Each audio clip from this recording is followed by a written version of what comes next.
Today, our gospel, Jesus uses a very, very drastic image that I think most of us might miss. If we're not really tuned into the audience and to the context in which Jesus is preaching back 2,000 years ago, we might miss what he's actually doing and what he's actually trying to pull out and tease out in this gospel. So I want to take a little bit of time just to understand, so we can understand the context. And I think once we understand the context, the teaching that Jesus is giving us is actually something that's going to be very, very applicable to every one of our lives. So we hear the context that Jesus speaks, right? His first couple of words, right? Jesus addressed this parable to whom? To those who were convinced of their own righteousness and despised everyone else. So when Jesus is preaching this parable, when he's using this image, he's making a point to preach to the people that are proud. He's preaching to people that think that they are doing all the things they're supposed to do and think that they're praising God, but in actuality, they see themselves as better than everyone else. Now, I know that would seem such a foreign idea, especially in church circles, because we would never have people that see themselves as the standard by which everybody else should be judged. I hope you hear the sarcasm in my voice, all right?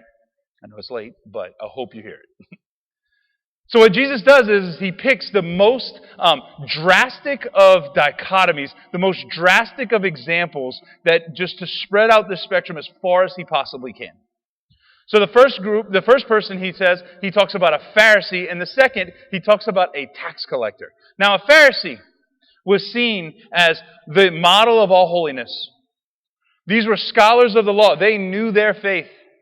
They knew everything they were supposed to do. They knew all the 300 some odd laws that they were supposed to follow all throughout the book of Deuteronomy. They knew all of the tithing they were supposed to do. They knew all the fasting they were supposed to do. They knew all of the rituals, all of the ways in which they were supposed to worship God and to do all of these different things, right? So they knew the Old Testament. They were the scholars. They were seen as the leaders. They were seen as the models. They were the moral authority of the Jewish people.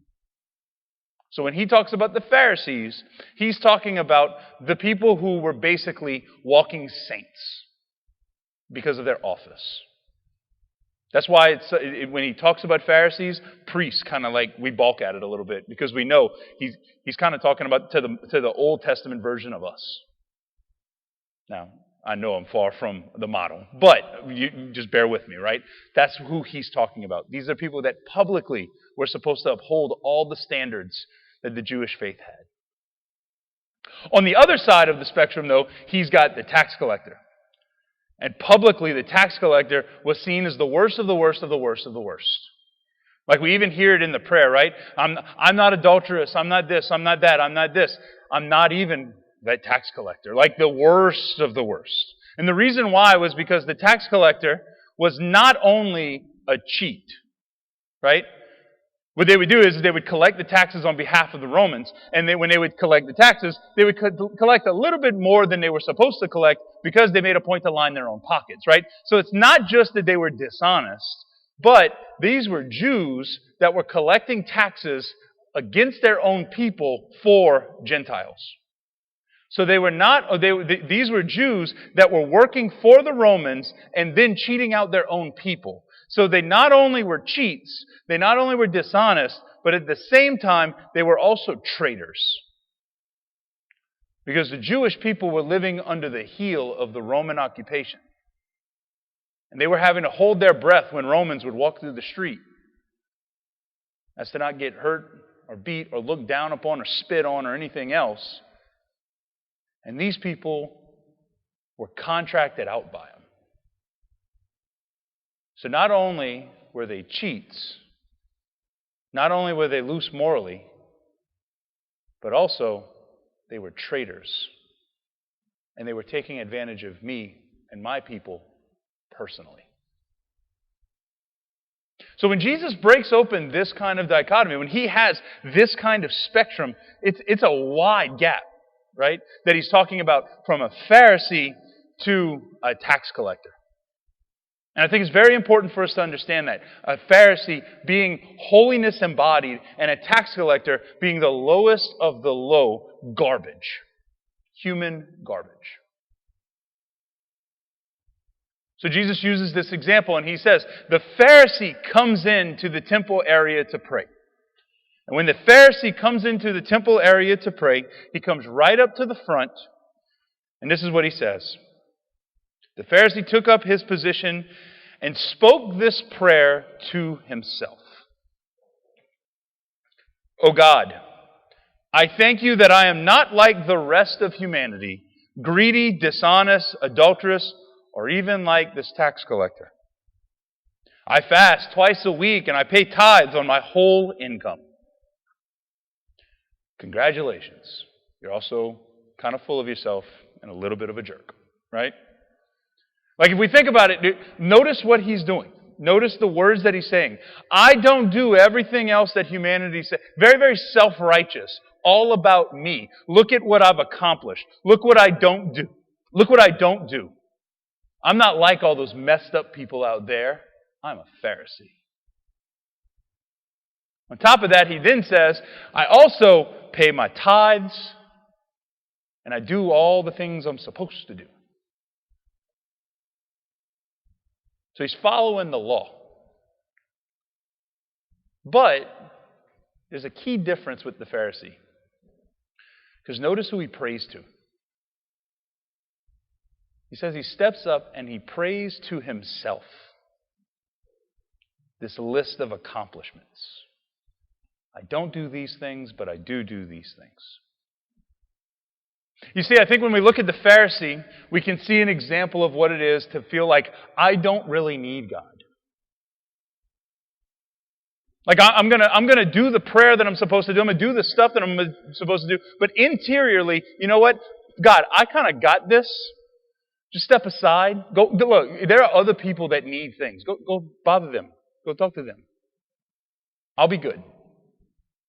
I'm strong. I know what I need to do. I know the faith. I understand it. I can get by. That's good enough. Look, you don't have to bother with me. Just go deal with other people. The interesting thing, though, is that we as human beings are made to worship. Whether we realize it or not, we are going to worship something or someone. Like, this is how it translates to us today, right? Like, we might feel like in prayer, like, look, I got my stuff figured out, Lord. Like, I got my next 4 years, my next 8 years, my next 16 years, all planned out, ready to go. Like, look, you good. Go talk to somebody that's, like, really struggling. We're good. But we're going to worship something. And if we throw God aside, we're going to fill that blank in with something or someone. Like we're either going to worship God, or we're going to fall like to worship money, or to worship sex, or to worship pleasure, or to worship power, or to worship a political ideology, or something as stupid as a sports team. But we're going to give our attention and devotion and focus over to something or someone. And the worst of which would be where the Pharisee finds himself. That he gives his attention and devotion and focus over to himself. I don't need God. I've got me. It's depravity in that. I think this is where our world lives. I don't really need God. I can handle it.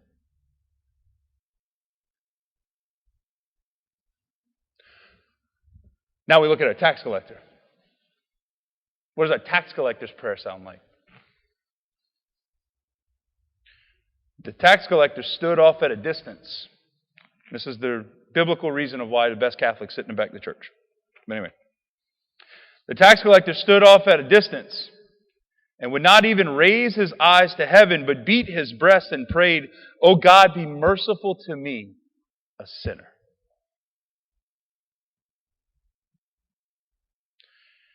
See, the tax collector finds himself realizing how small he is, realizing how limited he is, realizing that he doesn't have community, he doesn't have influence, he doesn't have popularity, he doesn't have power, he doesn't have any kind of status in the world, and he knows that all I can do is just beg God for his mercy. Because alone, I'm deprived.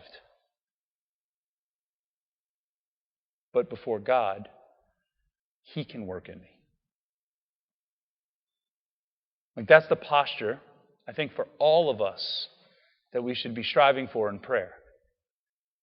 Is that left to my own vices, I'll fall. Left to my own vices, I'm in trouble.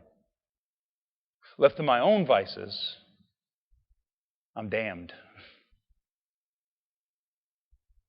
But in relationship to God, with his mercy, I can be lifted up out of hopelessness. Now, I got a feeling, the tax collector, right? He's standing in a position of, I always need God. Pharisee, I never need God. Tax collector, I always need God. Now, I have a feeling, though, is that most of us in this church, most likely, if you're here tonight, there's a good chance that you're not standing where I don't need God. I never need God. I'm good without God. There's also a good chance that most of us here, and myself included, that we really struggle with the idea of I always need God, and I'm in trouble if I'm by myself, if I cut off from him. Like that might be something we're striving for, but it takes some work to get there. I know for me, one of my biggest struggles is that I typically fall somewhere in between, and it sounds like this. I need God when I need God. I look for God when I need God. What does that look like? Well, for me in college, it was finals week.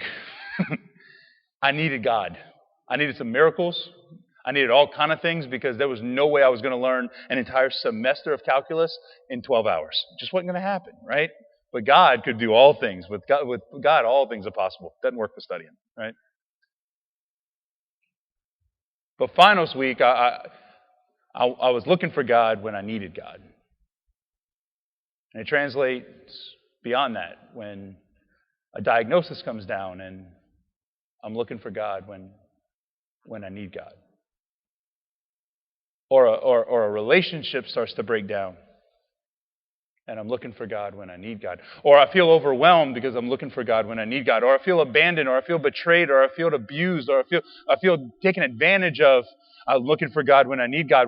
When I feel like I'm an outcast and I'm alone, I'm looking for God when I need God. When there's no hope because I'm fighting the same sin that I keep going back to, I'm looking for God when I need God. And that's the only time I do. And what ends up happening is you get this vending machine spirituality, where prayer becomes, I go to God, I put in my 3 Hail Marys, and then you give me the grace that I need. And then I'm going to be back next time I need something.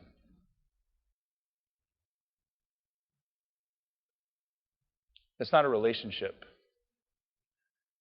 That's treating God like a utility. And it's not what the Lord wants.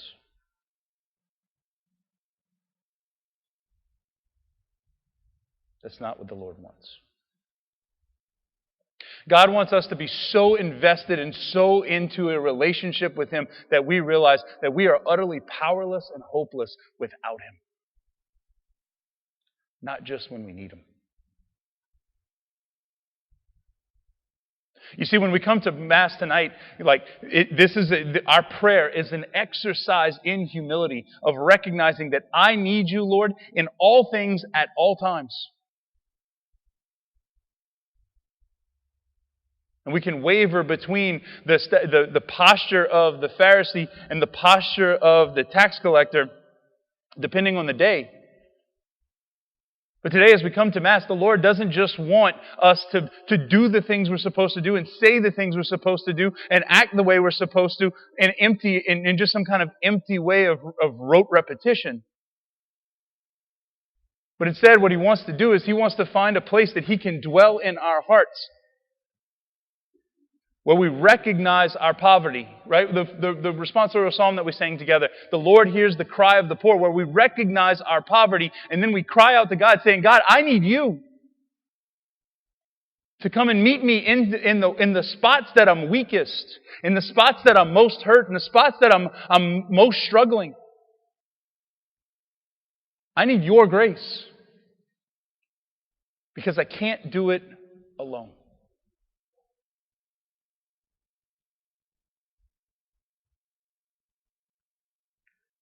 Like, not to sound like an old curmudgeon-y guy or anything like that, but this is one of the things this is one of the influences, I think, that social media has had on our culture, my culture, your culture, all of our culture, like young culture today. Is that we don't allow ourselves to see our weakness. We don't allow people to see our weakness because we're too busy making sure that we show everybody that I'm fine. I'm good. I live an exciting life. And most of the time it's hollow. Where we fall into this calculus of trying to stand out just enough but not too much.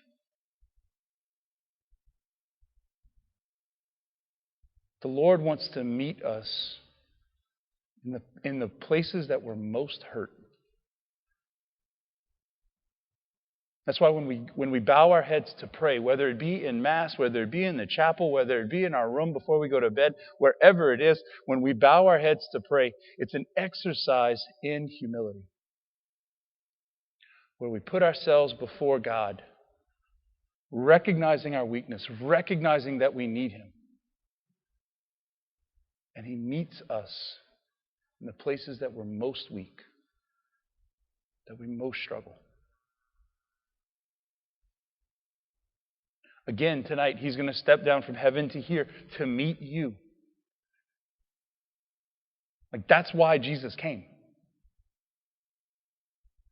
That's the reason why Jesus became man. That's the reason why Jesus stepped down to heaven, was born of the Virgin.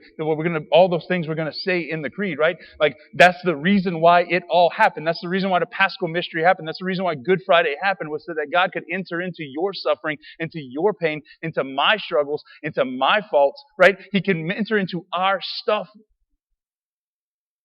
so that He could heal us.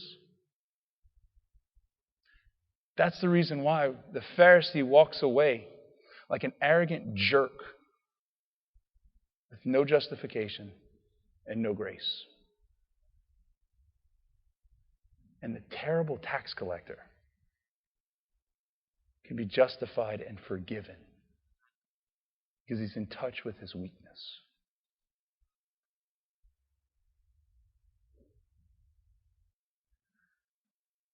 May today we exercise, that we allow this prayer, this Mass, to be an exercise in humility. And we allow the Lord to speak to us and to move in us in the places that we need Him the most. Because we know it's a lie that we never need God. And we know it's a bad habit that we probably need to break, to think that I only look for God when I need Him.